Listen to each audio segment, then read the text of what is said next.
All right, welcome back. Episode 25 of the HYPEWORKS podcast with myself, Alex. We've got Jake, and our Yep, I'm guest here. this Yeah. week is Ollie. Welcome, Ollie. Thank you very much. Honored to Uh, be here.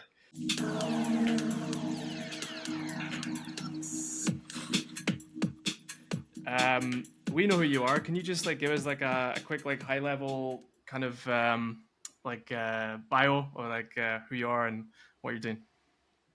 I will do my best. I am an aspiring YouTuber living in Vietnam currently. I've sort of built a couple of YouTube channels over my time, and I'm onto my third rendition of creating a social media platform and following, essentially around storytelling as well as uncut travel. So I'm running two different channels, which we can maybe get into at some Yeah, point. living the dream, right? That's according to that survey.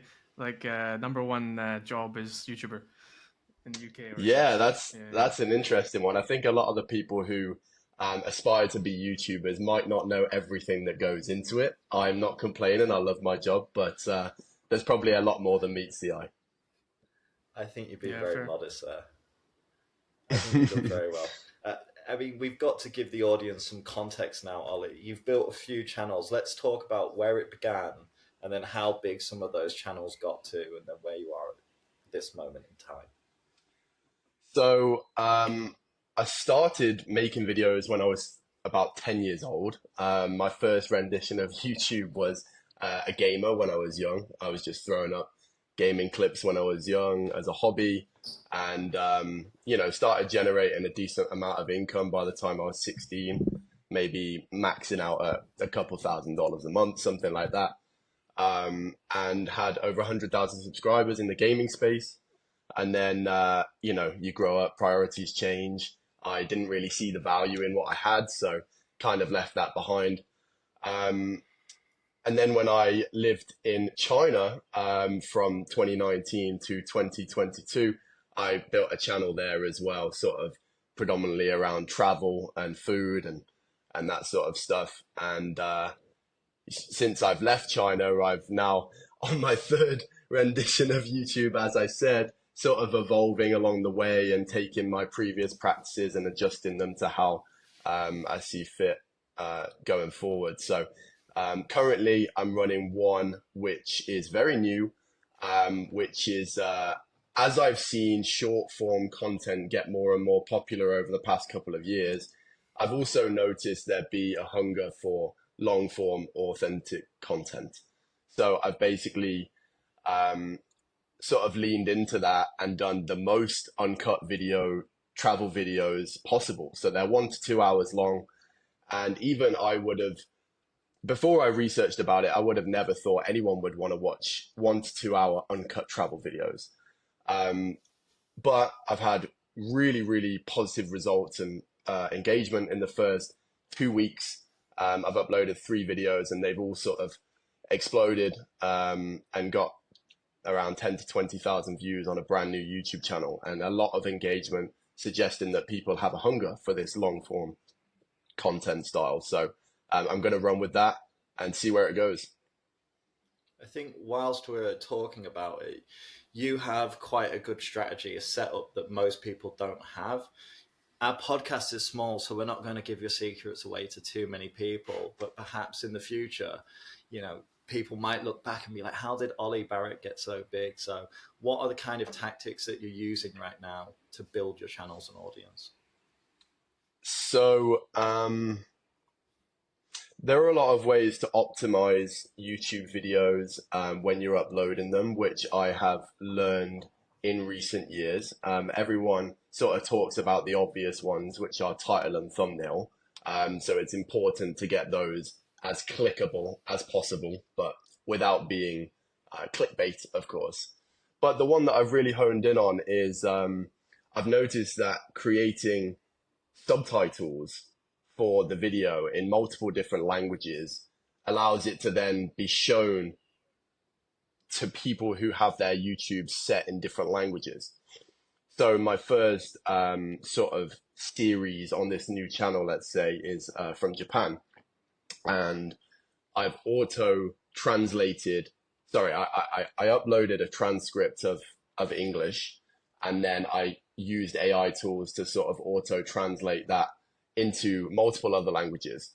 And so when somebody from Japan opens up their YouTube, they see my face, my thumbnail, but the title is going to be in Japanese. So it seems to be hitting a point in the algorithm where it's just showing it to much more of a wider audience, let's say.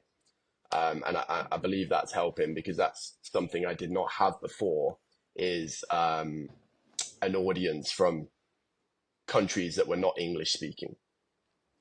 I think the first time I heard about this was Mr. Beast, when he was on some podcast and he was talking about, like, he set up the Brazil channel and the, you know, India channel, whatever else, and he dialed into this quite early. But he's obviously got a big team. Like, he's got loads of people, whereas you're kind of like, you know, you haven't got as many resources. So like, yeah, how are you making that work? Is it a lot of automation, or? Luckily, YouTube does have a feature when you're uploading now to auto translate the subtitles into other languages, and that has existed for more than a couple of years, I think. But I don't know how accurate they have been in the past, but it now seems that they are quite accurate. So even when translating, so it's allowing people to actually watch and only read the subtitles, and they're pretty happy with how it's turned out. There are more and more sort of tools online, software wise, nowadays to help content creators, which is really great for me. You know, with CapCut is a perfect example for editing software. It's allowed me to take my long form videos and cut them up and chop them up to 3 to 5 minute Facebook videos and into minus 60-second shorts very quickly. So I'm just sort of using the AI tools to cut the shorts out and then going in and fine tuning them after that. And with their sort of auto subtitle feature, that works out really well. Interesting. Yeah, so basically, the main kind of business model in the past for YouTube has been like predominantly ads, right, and brand deals. I don't know, Jake, do you want to talk about the business side, or do you have any more questions on the technical side before we get into that? Because there's a lot to talk about there. There's a lot to talk about. I think well, let's pick Oli's brains first, since he's the guest. And Oli, how are you finding these days? You've obviously transferred into like a segment which is very travel focused. Do you know how that works with regards to like AdSense revenues or sponsorships and brand deals? Like, what do you think the approach is, and do you think it's changing for creators on YouTube in general? Are there more impressions, more revenue being driven by CPMs, or is it still predominantly brand deals that will drive you forward? So talking just from experience of the previous channel I was running in China, the ability to generate revenue from brand deals from sponsors is much higher than Google AdSense is able to pay. But that does depend on what sort of niche you're in, because the amount you're paid per 1,000 views wildly changes, varying on the geography of the person watching and their interests. So if you're making videos in the finance space, for example, the advertisers are paying much more to have those targeted ads, and therefore you will sort of reap the benefits from that. So it's been known for people to earn up to $50 per 1,000 views on YouTube if you're in the finance space. But then if you're in something much more general, let's say workout routines or cooking recipes, it can get as low as $1 per 1,000 views. So in the travel niche, it's somewhere in between. You see generally between $5 to $10 per 1,000 views. But I do think the ability to generate revenue really lies in your ability to get deals with sponsors. Yeah. I'm wondering if that's going to change in the future. as like AdSense could become quite competitive if there's more and more creators peripherally in onto the YouTube channels. So Yeah, it'll be interesting to see. I mean, I'm not quite sure how many sponsors are going to be. Well, let me try and rephrase that. I would imagine from a client perspective, they would like to sponsor videos that have a clear message and a clear story behind it, as opposed to 1 to 2 hour long travel videos. I'm yet to see how this will pan out.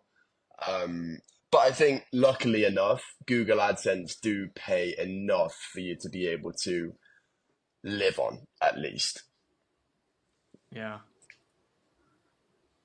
Yeah, no, I think it's in Google's it's in their interest, right, to keep people on like YouTube, like long term. Like they need to make this sustainable, like for everyone. as well. Right. I mean, I've noticed that these longer videos do seem to be getting pushed out to wider audiences because the engagement time, the view percentage for each video, sorry, not percentage, the view time for each video is much longer. And as you just said, their goal is to Yeah. keep people on the app as long as possible. So they can show Yeah. as many ads to the person watching as possible, right? So I maybe yeah, that's why they are doing okay. yeah, and I did see they put up the premium YouTube premium pricing recently, and there was a lot of bitching on the internet about it. And but it makes sense. Like when you think about what you're getting basically the biggest catalog of video and like content in the world, and you're paying instead of paying $20, you're paying $40 a month. Like it's not crazy, you know. Like it's in line with like other platforms like Netflix or whatever, right?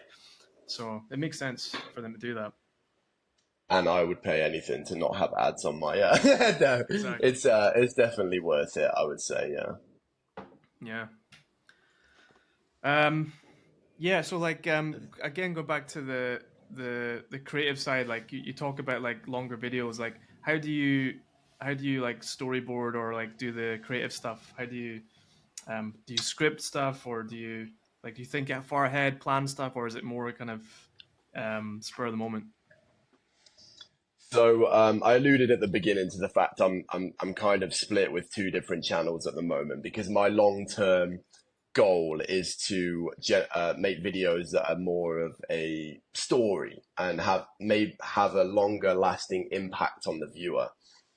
But I have noticed that those videos take me a long time to make, and we're going into an age now where putting out quantity of content actually matters. So there's so many different platforms to focus on, and if you want to make different content for each one, you're going to need a team, no doubt, because it's simply impossible. So what I've done is sort of try to generate a strategy around being able to repurpose that same video into videos for Facebook, videos for TikTok, etc. So my idea going into it was basically just to film everything that happens and be as authentic as possible. Because people actually can relate to seeing you struggle to buy the metro ticket in Japan or struggling to talk to the person to get your medicine in the pharmacy. It makes people feel that, oh yeah, other people are having those same issues. It's not just me. We're too used to watching very well polished videos in today's age, right? And I think that's where the hunger is coming for authenticity, and I feel like that's why it's doing quite well. So Yeah. to answer your question, I am now going into it without any script, without any idea. I'm just sort of, if a door's in front of me, I'm opening it, and whatever happens, happens, and filming it, Yeah, filming everything. I saw some of your Japan reels, like pretty cool. Because like we've all been to Japan, but like most 99% of people haven't been to Japan, and like they're gonna be looking at this I stuff haven't like been saying, to "Holy Japan. shit!" You haven't been to Japan, but you will. I But have not. most like No, we'll Americans see. or like Europeans, they won't have been there, so it's like it's really Right, interesting to them, right? right, right. Saying And a lot whatever, of and those, yeah, sorry to cut you off. A lot of those interactions on the reels, they have come from me filming with a camera on my neck, where they don't particularly know I'm filming, and I've Mm-hmm. half the time forgotten that I'm filming. So because of that, you get this real genuine interaction that you otherwise wouldn't get if I was holding a big camera and, you know, scripting it and having an idea behind what I'm going to film. And I think that's really where the key is. At least that's what I gauge from the comments section. Yeah. Do you use like one of those? I see guys are raving about the DJI. What is it? Is it the Osmo? I The don't know the Osmo name of it. Action. Yeah. They're raving about this camera because they can just like whip it out and That's exactly what I'm using. yeah, Yeah. yeah, yeah. With the combo with their microphone, it's almost like the Apple ecosystem. You know, everything Yeah. seems to work seamlessly when you have multiple products from the same company. So yeah, I've sort of had an idea to sort of have the most lightweight and easy access sort of setup when I went to Right, go filming. So right. I'm not weighed down with batteries and drones and Yeah. everything. It's just about the It's filming. the Casey Neistat approach, right? Like use whatever camera you've got and make the content. Right, right. Yeah. Because that's the only way you get genuine interactions, and that's what I'm doing it for, really. Yeah, cool. Okay. Interesting. I just want to get back into this because it's a topic that I think we all know I care deeply about. But it's how do you think that AI is helping you accelerate the process? Like, what is the time save for when you started YouTube to now in terms of generating the quantity of content that you do?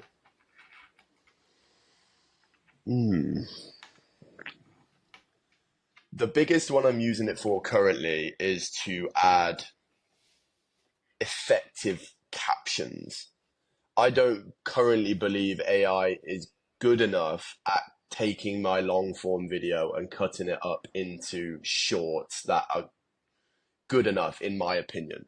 It's funny. Because, It's funny you mention that, Ollie. Just to quickly interject, like I manually did shorts for our channel, and then literally a couple months ago, Riverside built that into the editor. So, but it's still like you say, it's still not perfect. Like it's far from perfect. Yeah. yeah, and obviously AI evolves so fast, faster than any of us can imagine. So I'm sure next month it'll be perfect. But Yeah. yeah, no, I do hope, for me at least, like it's gonna make waves in the industry, that's for sure. But for me, being the content creator, it's gonna be a good future with AI, I believe. Because once I can sort of bang my 2 hours of content into a video editor and have it cut it up all for me, now that's basically like just saved 90% of my workload. So that would be Yeah. great. Yeah, Um, it's gonna come definitely. Like Final Cut and like Premiere, whatever Premiere Pro, like they're gonna have to do it. I think Well, so, yeah. And go on. sorry, go on. No, I was going to go into something there. So I'll tell you what, you finish and then I'll jump in. Um, I so currently, yeah, my workflow has consisted of me still going in and doing the edits. I'm hoping that can be offloaded to AI as soon as possible, because it is time consuming to do that. Well, I think we've alluded to workflows there, so it's a nice little segue. But these days, it's about how you structure. So I'm about to do a presentation in a couple of weeks about building the ultimate social media team at scale. Now, when I've given this presentation in the past, I've always talked about team setups and how those teams interact. But with the advent of AI, I think it's about how we utilize product technology. So technology that was, democratized to everybody through tools like Adobe Final Cut, so that you can create videos, is now so powerful that you can pay $10 a month and have an AI edit all of that software to you. So these days, it's no longer about having those like technical skills of being able to do that, but in terms of video editing, the technical skills of video editing, if you know the right tools to use in your toolkit to do that at scale and speed and quickly. So in the future presentation of how to scale a social media team, I believe that it will be about having a team of people that really know which tool to select to produce the correct outcome that aligns with a brand, rather than having a multimedia designer that can cover a multitude of different editing styles. I mean, we already have templates as well. So I think there's a lot of change in the industry when it comes to AI. Everything's getting productized very quickly, and soon it's about being the constructor that knows which tools to use and implement to create what outcome.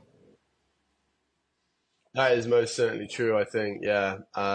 There's also a big tool that I've just missed out when I was thinking about the ones that are helping me with my workflow. And the main ones is with the graphics editing. You know, I was never able to do that before, so I would have needed to employ somebody to make my thumbnail or whatever. Now I can use a few AI tools and I can have that done in 5 minutes.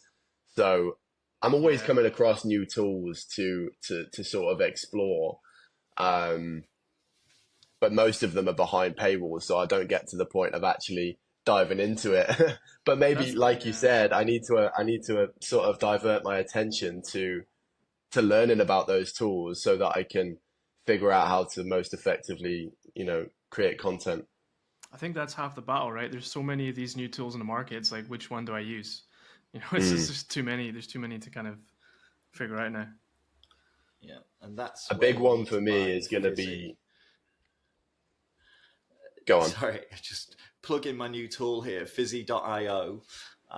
It is a team that is mostly run by social media strategists and creative designers.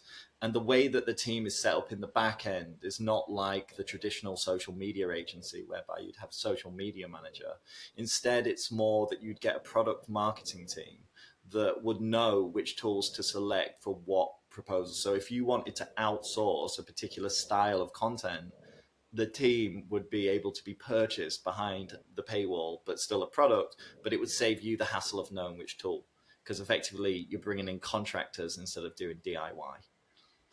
But back over to you. No, I was just sort of thinking about, I'm always thinking about how these AI tools are taking over people's jobs. I mean, it's actually insane. Like I've owned a drone for the past few years, and around China, whilst I was living there, I took a bunch of video wherever, and I never actually got round to uploading those videos to stock websites.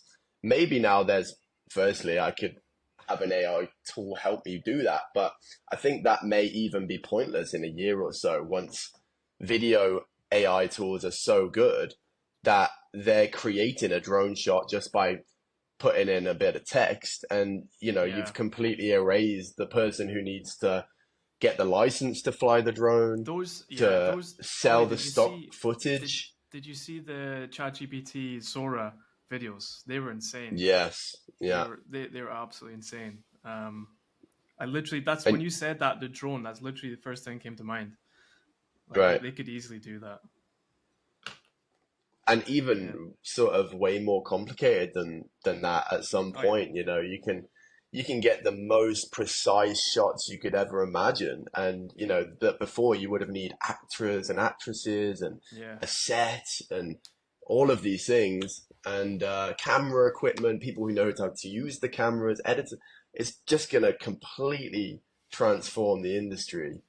And you know, mixed emotions about it, of course, Mm. but you know, you can't stop the wave. It's coming. Like Yeah. people who are trying to sort of cling on and say, no, we need to keep the jobs. I mean, like, I'm sorry, like, technology doesn't just stop, you know, it's going to be created and it's going to evolve faster and faster perpetually. So we have to adapt, right?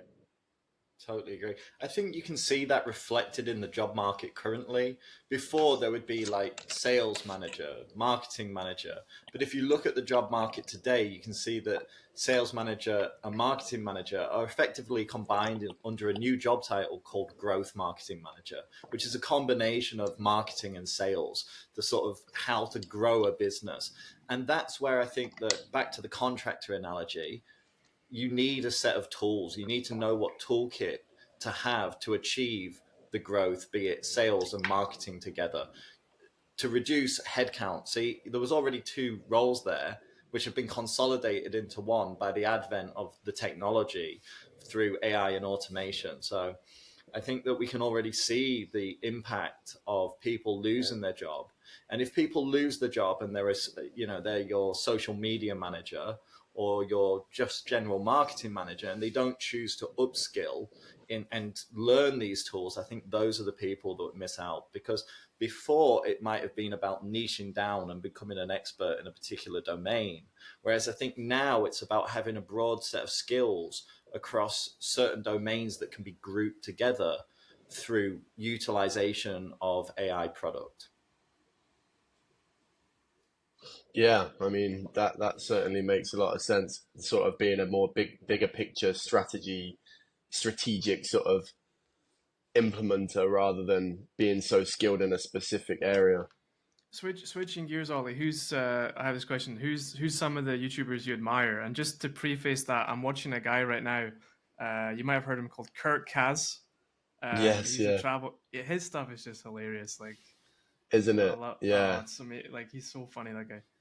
So he's a perfect example of somebody who has rich content, and it's not about the audio or the video quality or the He editing or films on a anything like that. cheap camera, right? I think it's a really It's cheap like, camera. yeah, it's like 6 or 7 years old, little Sony, like obviously never changed his setup, doesn't even have a mic plugged into it. It's like the most basic setup you could possibly have. So, I mean, somebody like that, shows you that it's content is king, not the post production.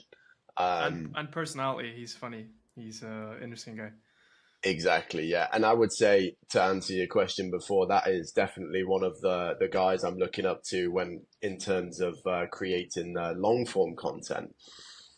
My long term goal to sort of make more impactful videos, my biggest inspiration would be Yes Theory, because every single time I finish watching one of their videos, I'm left with a lasting impression, and that's really what I would hope to be able to do in the future. To Yeah, I tell mean, people's stories. yeah, I don't want to always tell my own story. I mean, I'm yeah, only young. I don't even have the most extravagant life story, but I want to go into places where, they don't have people coming in with camera production teams to film their stories. I want to be there to show the life of this street cleaner in Vietnam, or this, taxi driver in Japan, have a team around being able to make a video telling this guy's story.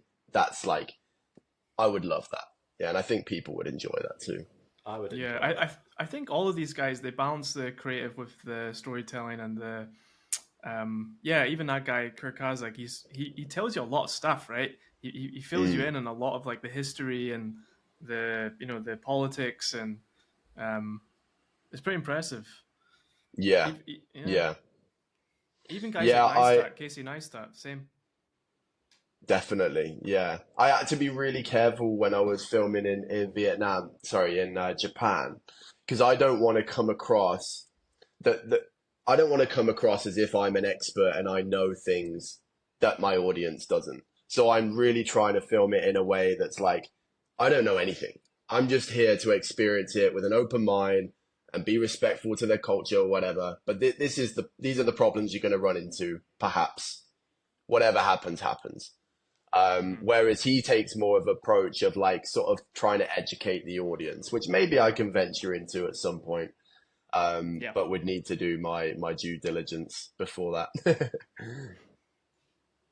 Is there anyone from the like old world, like TV world, or like that you admire? like entertainer, presenter?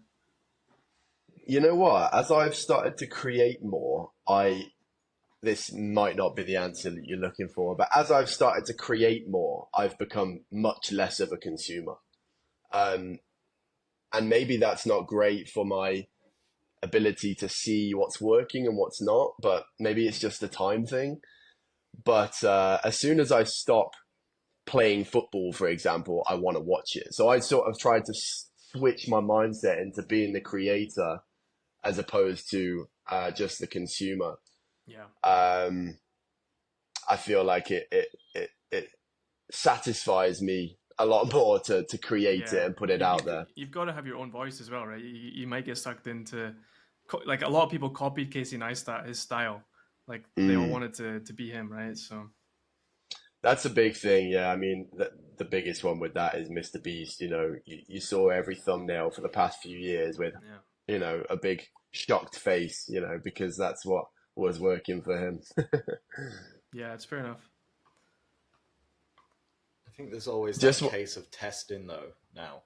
I've noticed with like other social media channels that really putting content out there at volume and testing what really works with an audience is particularly a way forward.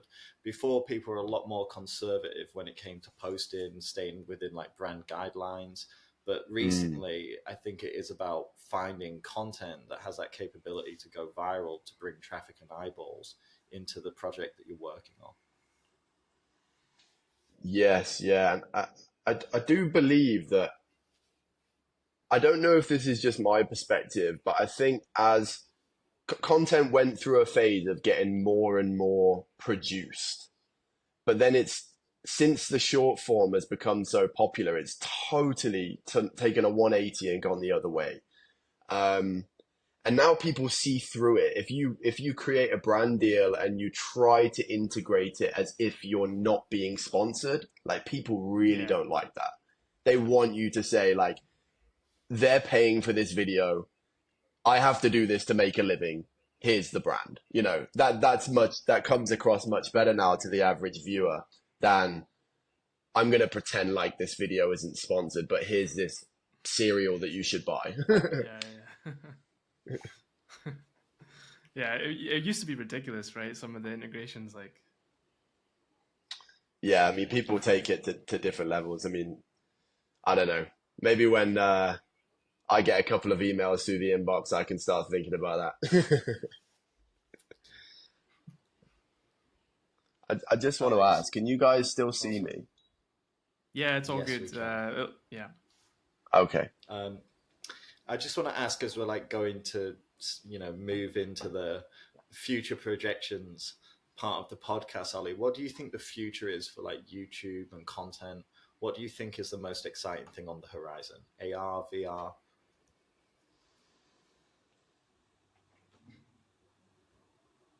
It's a big pause. That's one to think about. I think the ability to get your content in front of more eyes is what I'm most looking forward to, because they have released the ability to auto translate captions, like I said before, and also now coming is automated A/B testing of thumbnails, titles, and one that's very interesting to me is they're doing auto translation dubbing. So they're going to take your voice and dub it in several different languages just at the click of a button, which to me is just like insane. So now we've dissolved the border of language, if that gets good enough. And now anybody who is interested in your content can watch it. So totally agree. I'm very excited for that. Yeah. To be honest, I think that, sorry, I shouldn't say that. I hate saying that phrase. To be honest. Yeah, ChatGPT has definitely been an equalizer within industries in cross-border commerce. Without a doubt, I think it's had a massive impact on breaking down roles and jobs even, you don't need to necessarily even hire a translator when the technology that you can speak into a microphone and it will translate it for you. There's still that human element within translation, but it's definitely been an equalizer. In fact, I posted onto social media the other day that China is actually regarded as the #1 adopter of AI. And my guess is that the vast majority of that is with language translation. Yeah, fair. Yeah, I mean, they're really pushing the boat in terms of AI. Most of the software I'm using is actually Chinese companies, which is surprising. I'm not sure how that's gonna. I don't even know if. I don't know if I want to get into that. CapCut's made by TikTok, right? Same company. ByteDance, yeah. It is, yeah. Fair dues. Just switching tracks, Ollie. There was a time when we used to switch off by playing poker. We had some marathon poker sessions. Like, I often hear like the creators, one of the hardest things they have is to actually stop working, like, because it's kind of like 24/7, 365 job.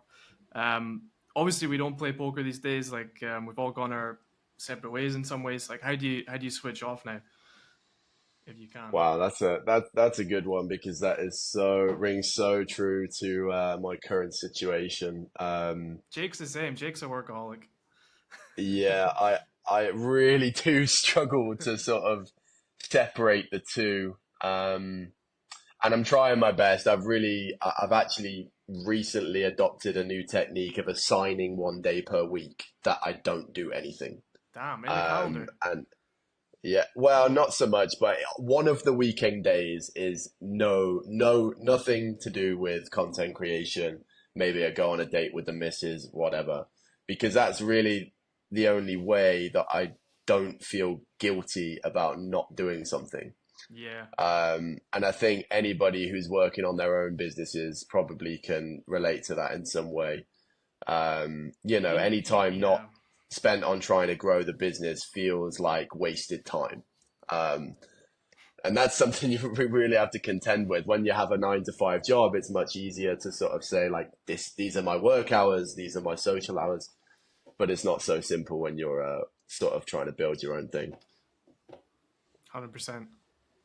Speaking of which, I think that's a good segue, Alex, because I'll have to jump off and get back to work. He's not joking either. It's Friday night. Like, we should play poker. We should play poker sometime in I don't know which nearest casino, somewhere in Macau or Philippines or something.